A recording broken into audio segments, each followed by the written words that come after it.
Welcome back to another episode of Killer Bites. My name is Lucy, and today I'll be telling you about the highly mysterious disappearance of Lynette Dawson. Lynette Simms was born in 1948 in the Australian state of New South Wales. When Lynette was a teenager, her parents sent her to Sydney to an all-girls high school. Lynette's school often threw events with the neighboring all-boys high school. And in 1965, at one of these events, Lynette Simms met Chris Dawson. They were both 16 years old, and soon the pair began dating. After high school, Lynette decided to pursue a career in medicine because she wanted to help people. So she chose to study and become a nurse. At the same time, she got a part-time job at a child care center. And when Lynette and Chris were just 21 years old, the two high school sweethearts decided to get married. That's where Lynette got a job at a local hospital. Meanwhile, Chris pursued a career in professional rugby. Things seemed to be on the up and up for this idyllic family. Both Chris and his identical twin brother Paul played professional rugby together. And in 1975, the two brothers were even interviewed during an ABC documentary program, Checkerboard, to discuss their professional rugby careers. So the couple had a seemingly good marriage and successful careers. So when did things take a dark turn for this Australian family? Well, it might have started after Chris and Paul ended their rugby careers and started new vocations as physical education teachers. But things were not as they appeared. See, Chris and Lynette had dreamed of having a big family, but they were struggling to conceive. After 6 years with no success, the couple had even begun to consider adoption. But before they had finalized their decision, Lynette finally got pregnant, and the happy couple welcomed their first daughter into the world. And if that wasn't enough, just a short time later, they welcomed a second daughter. The couple was so relieved to finally have a budding family, and their small family seemed ideal to friends and acquaintances. But this is really where the story begins to take a dark turn. Lynette's friends and family began to notice the appearance of bruises on her body periodically. When confronted about the injuries, Lynette claimed that it was nothing serious, and she told her friends not to worry about her. But although her relatives were worried, they didn't see what was happening as something that they could interfere in. See, in the 1980s, domestic violence was treated in a much less serious manner. Moreover, most who knew Chris considered him to be a loving husband and caring father who didn't show signs of aggression, which clearly we now know is not a factor in whether or not someone is abusive. However, this was enough to keep Lynette's family and friends from interfering. But had any one of Lynette's family or friends taken these early signs of abuse more seriously, maybe things would have ended up differently for her.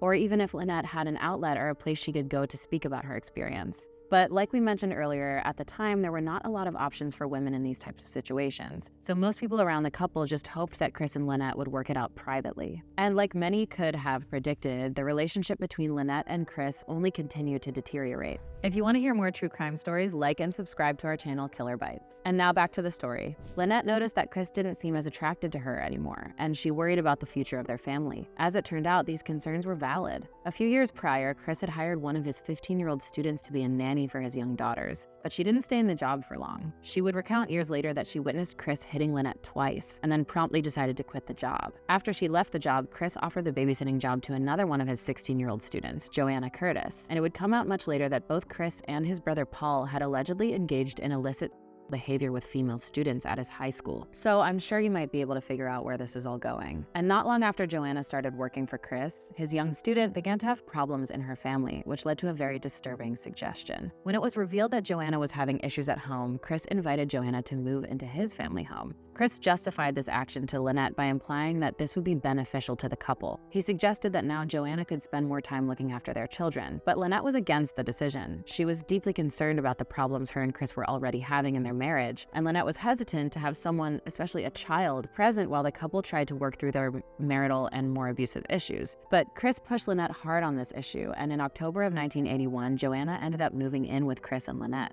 If you're feeling like this is a really bad idea, you're not wrong. Things are about to go way downhill for Lynette and her family. About a month after Joanna moved in, Lynette discovered that Chris was sleeping with her, which would imply that he had groomed and then taken advantage of Joanna. Regardless, Lynette kicked Joanna out of the house. Lynette was desperate to keep the family together for the sake of their children, and Chris's disturbing behavior got even more disturbing and alarming from here. Just a few months later, on December 3rd, 1981, Lynette was faced with another blow to her marriage. Chris left her a note saying that he intended to leave the family. He wrote that he was going to move to another city with Joanna and asked Lynette to not portray him in a bad light to their kids. Lynette was devastated by his proclamation and was convinced that this was the end of her marriage, and perhaps it might have been better if it was. However, a few weeks later, Chris returned home. But was he there because of a change of heart? Not exactly. Chris returned to Lynette because Joanna had changed her mind about moving to another city with him. So when he returned home, he begged Lynette to take him back, or at least to let him come back home. Still hopeful to save their marriage, Lynette agreed. remarried. Unfortunately, this break in Chris's relationship with Joanna was not the end of their affair, and Chris and Joanna continued to date. And on New Year's Eve, Chris went off with Joanna and left Lynette alone with the kids. This was a devastating blow to Lynette once again. At that time, Joanna had moved into Chris's brother Paul's house. Paul lived on the same street as Chris, so Joanna was able to stay close by. And despite everything that happened, Lynette was still desperate to keep her family together, so she decided to enroll in family therapy. Chris was against therapy, but Lynette persuaded him to try anyway. The couple went to therapy right after New Year's, and according to Lynette, it seemed to have a positive effect on her marriage to Chris. Chris began to spend more time with her and even showed some desire to repair the relationship. Well, that's quite the twist.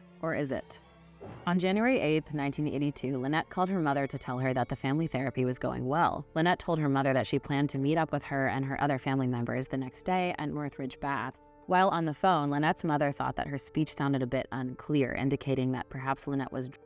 But when Lynette's mother asked about it, she told her that Chris had prepared some cocktails for her, and her mother thought no more about it until the next day. See, Lynette would never arrive at the beach to meet her mother and her relatives. In fact, she would never be seen again by her family. Startled by Lynette's absence at the beach, Lynette's mother tried to call her at home. Instead of reaching Lynette, Chris answered the phone. He told her mother that he had driven Lynette to the bus stop that morning. When asked where she was going, Chris told her that Lynette said she was headed to return some clothes that didn't fit. But he then said that she had not returned home after that. So where was Lynette? Well, that night, Chris called Lynette's mother and said that Lynette had phoned him. And apparently Lynette told Chris that due to their marital problems, she needed to be away from home for a while. That's a strange twist, considering her consistent desire to work through their issues. Despite all their issues, Lynette had up until this point always showed a desire to stay together with Chris no matter the circumstances. So what changed with her? Why did she decide to leave now? Or had something else happened to Lynette? One way or another, Lynette seemed to just disappear. And Lynette's relatives were convinced that she wouldn't just abandon her family, but they were also aware that the couple was having problems in their marriage. Still, her family could not imagine Lynette leaving her 2 daughters. She was a great mother and loved her children more than anything, and she had never once mentioned the possibility of leaving. As more and more days went by without any word from Lynette, her family began to fear for her safety. But every time they would want to go to the police, Chris would claim that he had heard from her. On January 12th, Chris reported that Lynette had called their family phone and reported that she was okay. While that's reassuring, it doesn't answer why Lynette would just stop communicating with her family. But Chris continued to reassure Lynette's family that she was reaching out to him periodically. Chris also claimed that Lynette was still using her bank card. But despite all this proof that Lynette was okay, her family was not convinced that she wasn't in trouble. Lynette didn't know how to drive, and to add to the oddity of the situation, she didn't appear to have taken any of her personal belongings with her. So how was she living on her own? Where was she? And what were the circumstances that actually led to her leaving? Meanwhile, as all this was going on, Chris permanently moved Joanna into the family home. In fact, he moved her in just 2 days after Lynette's disappearance. That does not seem like someone who's worried about their wife's safety or someone who's particularly upset about her disappearance. But Lynette's family still maintained hope that she would return. However, that hope started to dwindle when 3 weeks later, Lynette's daughter started first grade. When Lynette did not show up for this momentous event, her family knew that something truly terrible must have happened to her. See, there was no way that Lynette would miss such an important milestone for her daughter. And these fears and questions haunted Lynette's family and friends for weeks while they tried to piece together what could have happened to her. That being said, Chris continued to reassure Lynette's family that she was checking in with him. But even that ended soon enough.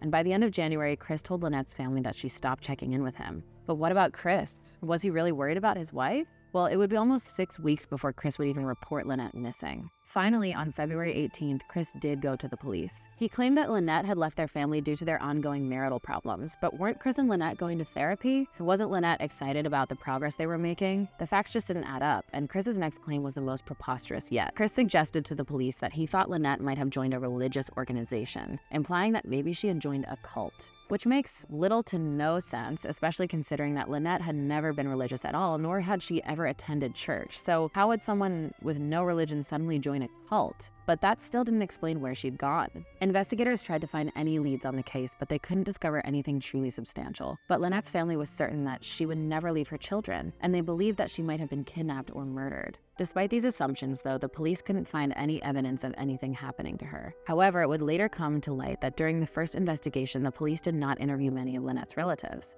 During this time, Chris seemed to also join in the search for his wife. He even posted an article in a local newspaper asking Lynette to come home, and in that print-up, he included that he loved her and was eagerly awaiting her call. He also called all Lynette's friends to find any information about her whereabouts. Despite Chris's supposed eagerness to find Lynette, he later divorced her and just a year later married Joanna. That doesn't exactly sound like someone desperate to get his wife back, right? But in Lynette's absence, Joanna became the stepmother to Lynette's children. And Chris claimed that because he didn't want to traumatize his children about Lynette's disappearance, he told them Joanna was their real mother. I mean, that's an insane twist and not a good one. Needless to say, Lynette's relatives were extremely upset by this narrative, and everything seemed a little too convenient for Chris. But despite all evidence to support that Chris might have had something to do with Lynette's disappearance, the police abandoned their investigation. They concluded that Lynette was in fact not in danger. The police said that Lynette had the right to her own fate, and the case was closed almost immediately without a proper investigation. But that was just the beginning of her family's fight to find out what happened to her. They would have to continue the investigation on their own for years. Meanwhile, Chris and Joanna moved with Lynette's kids to Queensland, and Chris almost completely cut ties with Lynette's family and friends. He would only occasionally call Lynette's mother. And just a few years later, Chris and Joanna had a daughter together. But what about Lynette? Where had she gone?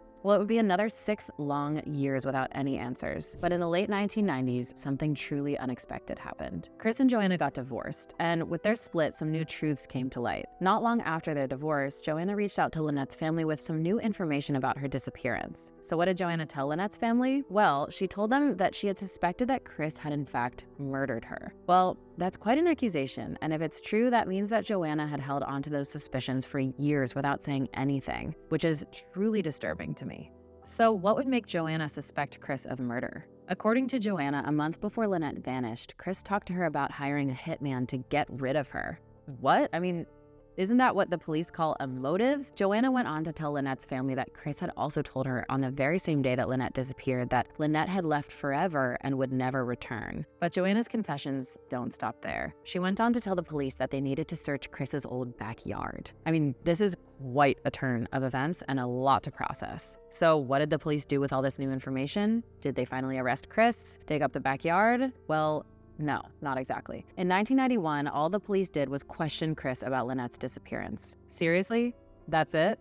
Hold on to your hats because this case gets even more frustrating. Chris told police that Joanna was lying and that she was only trying to drag his name in the mud because of their recent divorce. He went on to reassure police that he had nothing to do with Lynette's disappearance. Chris said that Joanna was motivated to lie because she was trying to get custody of their daughter. He further claimed that if he was arrested, it would benefit Joanna. And with no leads to Lynette's whereabouts, police were not convinced Joanna was telling the truth. But the police did seize Chris's and his brother Paul's phones to see if there was any suspicious behavior. But they didn't find anything suspicious, so investigators once again abandoned Lynette's case. Such a frustrating turn of events for Lynette's family, who still didn't have any answers as to where she'd gone. So what about Joanna's confession? Was she telling the truth, or was her motive only to get custody of her daughter? Those answers and more would have to wait several more years before they were finally answered. And that meant that Lynette's family would have to wait another 9 years until the year 2000 to get any more answers. That's when police finally decided to excavate the backyard of Chris's old home. So what took them so long? Well, your guess is as good as mine. But while police were finally motivated to dig up the backyard, they didn't have funding to do the whole yard. So the police decided to start digging in an area that Chris had told the new owners of his house to not alter. So perhaps the police had suspected Chris all along. So what did the police find when they dug into the yard all these years later? Well, the simple answer is not much. The only thing the police managed to find was a torn pink cardigan. The cardigan had what looked like a stab wound in it, and investigators admitted that it could have belonged to Lynette. But the DNA analysis found no matches with Lynette, which again did not give the police a lot to go on. I mean, I was really hoping that they would have found some substantial piece of evidence. It must have been agonizing for Lynette's family to have this case closed and reopened so many times. But again, the police were left with no leads and no way to move forward on the case. But another year later, the case would once again gain some traction when the deputy state prosecutor concluded that Lynette was in fact murdered after using all the various tidbits of evidence from Lynette's abusive relationship to Joanna's confessions. The state prosecutor also said that Lynette was probably murdered by someone close to her. So, with this new revelation in the case, the police once again resumed their investigation. And this time they did question all her friends and relatives. But once again, they failed to find any leads. How is that possible? It just seems more than a little crazy that so much time could go by without any lead. And it would be another 2 years before investigators would have a suspect. So who was this suspect that police finally found? Well, I think you can guess who they might have begun to suspect, right? Chris was finally moved up to being a suspect. But What had taken the police so long to come to this conclusion? Well, apparently the police had been waiting to accumulate enough evidence to charge Chris with murder. But due to the lack of evidence in this haunting case, Chris could still not be convicted of murder. A truly agonizing chain of events for Lynette's family and friends. Years and years with no answers and false hope must have been so painstakingly hard. So, was that the end of this tragic case? Would Lynette's disappearance remain a mystery forever? In 2006, hope for Lynette's case came back when Chris claimed he saw his late wife among the extras in a film on TV. But despite looking into Chris's claim, no evidence was found to support his story. Desperate to resolve this case, in 2010, police announced a $100,000 reward for information about Lynette's disappearance. While this is a good development in this case, it feels a little too late since so much of the evidence that could have been helpful to find Lynette earlier might have been long gone by this point. Still nothing came of this announcement and reward, and 4 years later the police doubled the amount of money. But despite the large sum of money, investigators failed to find any reliable leads. What do we mean by reliable leads? Well, in a case where money is promised, there are always people who want to earn some extra money, and those people are willing to make up any information just to get the money. But despite the lack of leads and evidence, in 2015 the police decided to try something else. So they decided to dig up another section of Chris's yard. That sounds promising. So did investigators find any trace of Lynette's remains or any clues as to her whereabouts? Unfortunately, this search was also unsuccessful. I mean, you gotta give the investigators credit for continuing to search despite not having any leads or any hard evidence. So, did this tragic case run cold? Fortunately, it did not. The turning point in this case happened in 2018 when a podcast was released about Lynette's disappearance. The podcast and this particular story were about to gain massive popularity in Australia, and on the show, several arguments were presented that depicted how Chris could be responsible for Lynette's murder. Just hearing about the twists and turns in this case, it would make sense that many thought Chris was guilty, and in fact, several million people who listened to the podcast came to that same conclusion. Chris was guilty, but the court of popular opinion is not the court. But because of the public outrage about the case, Lynette's investigation finally got the attention that it deserved so many years earlier, and the public demanded that justice be found for Lynette and her family. Inspired by the public cry for justice, the podcast author spoke to Lynette's relatives and tried to find new leads. So was he successful in finding anything helpful in the case? Once again, he was not. But don't lose hope. All this public upset wasn't for nothing. It turns out that the public outcry was enough to initiate a new investigation into Lynette's case. And on December 5th, 2018, detectives arrested Chris on the charge of murder. So did Chris finally confess? He didn't. Chris continued to plead his innocence and was even released on bail before the start of the trial. But even if Chris was not guilty of murder, he had been assumed guilty of grooming minors like Joanna and a few more of his high school students, as well as sleeping with minors and several accounts of domestic violence. While he was never charged with any of these crimes, there were many who witnessed and or believed him to be guilty. So could Chris be capable of murder after a lifetime of indiscretions and illicit behavior? Well, that's what this trial sought to find out. Unfortunately, the trial dragged on for several more years, all while Chris insisted upon his innocence. But in June 2019, Chris finally appeared before a judge and pleaded not guilty to Lynette's murder. He insisted that the trial should only start in 2020 due to the strong and negative public opinion about him. Chris was also facing a charge of carnal knowledge with a girl between the ages of 10 and 17. This was in relation to his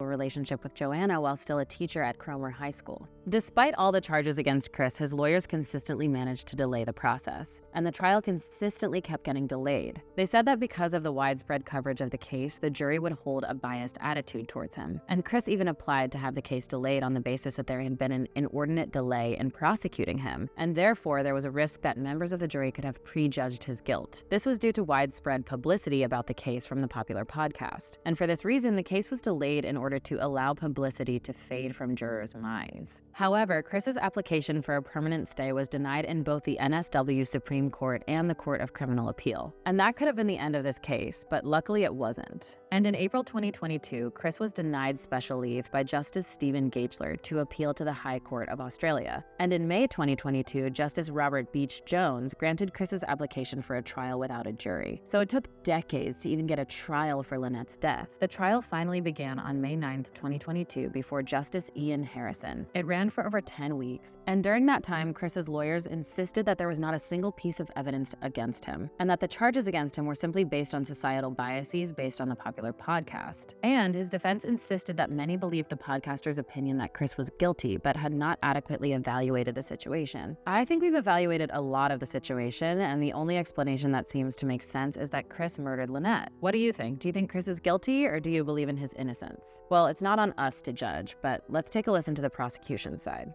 The prosecution argued that despite not having any evidence per se, they had built their case on a lot of indirect factors and presented a laundry list of circumstantial evidence. So this case would be what they called a circumstantial case, and for anyone unaware, circumstantial evidence allows for more than one explanation to be given in court. In other words, different pieces of circumstantial evidence may be required so that each corroborates the conclusions drawn from the others. I know it's a little confusing, but essentially circumstantial evidence can be brought together to strongly support a particular inference over another. And this tactic of using circumstantial evidence is implied alternative explanations have been ruled out. So in the case of Lynette's murder, because there's no direct evidence like a body or a murder weapon, circumstantial evidence was used instead. See, in criminal law, the circumstantial evidence can be used to support the truth of an assertion of guilt or absence of guilt. Unfortunately, the defense can sometimes declare reasonable doubt in cases that rely on circumstantial evidence, like Lynette's case. Therefore, circumstantial evidence may not be enough to convict someone fairly if the defense can argue that there is a reasonable doubt. I know it's a lot of legal jargon, but it does help to explain the next part of this case. Reasonable doubt can be explained as the highest standard of proof used in court. And to find someone guilty, the jury, and in this case the judge, must be sure of their guilt beyond any reasonable doubt. But even when circumstantial evidence is not enough to convict or acquit someone, it can contribute to other decisions being made about the case. That being said, there are certain types of evidence like testimony that can be considered both direct evidence or it can be considered circumstantial. And this is important in Lynette's case because a lot of the evidence did come from testimonials. And like in the case with Lynette, circumstantial evidence is especially important when there's little or no direct evidence. So when we talk about the prosecution using circumstantial evidence in this case, now you know a little more about what that means. And I think you can see how convincing circumstantial evidence can be in a given case. So what kinds of circumstantial evidence did the prosecution present to support the case that Chris did in fact murder Lynette? The first thing that the prosecution presented to the judge was the multitude of family members and friends who had seen bruises and injuries on Lynette's body during her marriage to Chris. The prosecution sought to prove that Chris had a history of violence. Therefore, if Chris did escalate to murder, that's not beyond the scope of other domestic violence cases. Lynette's relatives also testified in court to not only seeing the bruises and injuries, but that Lynette also admitted to such abuses from Chris. The prosecution also argued that Chris's motive for murder was his desire for an unfettered relationship with Joanna, which seems like a pretty reasonable assertion. The defense did acknowledge that Chris had failed his wife, but they still claimed that she was the one that left and abandoned her family. The defense went on to say that Lynette might have even created a whole new life. Again, none of this would make sense with Lynette's previous behavior, but the defense also called forward a number of witnesses who claimed to have seen Lynette since her disappearance, but Chris himself chose not to give any evidence to this regard. On August 30th, 2022, Justice Harrison took 5 hours to deliberate, after which he told the court that he found Chris guilty of murdering Lynette, a huge break for Lynette's family. The judge said in court that he had discovered that Chris had lied on multiple occasions, including lying about his relationship with Joanna. He had also deceived Lynette when he told her he wanted to resume a relationship with her, and he had lied to police about receiving phone calls from Lynette after she disappeared. The judge went on to reject all the alleged sightings of Lynette as wholly unreliable, and instead he found there was a most compelling body of evidence that made the hypothesis that Lynette would abandon her family not believable, which would go in line with all that Lynette's family had told the authorities already. All in all, the judge said that he was satisfied beyond a reasonable doubt that Lynette had died as a result of a conscious and voluntary act by Chris Dawson.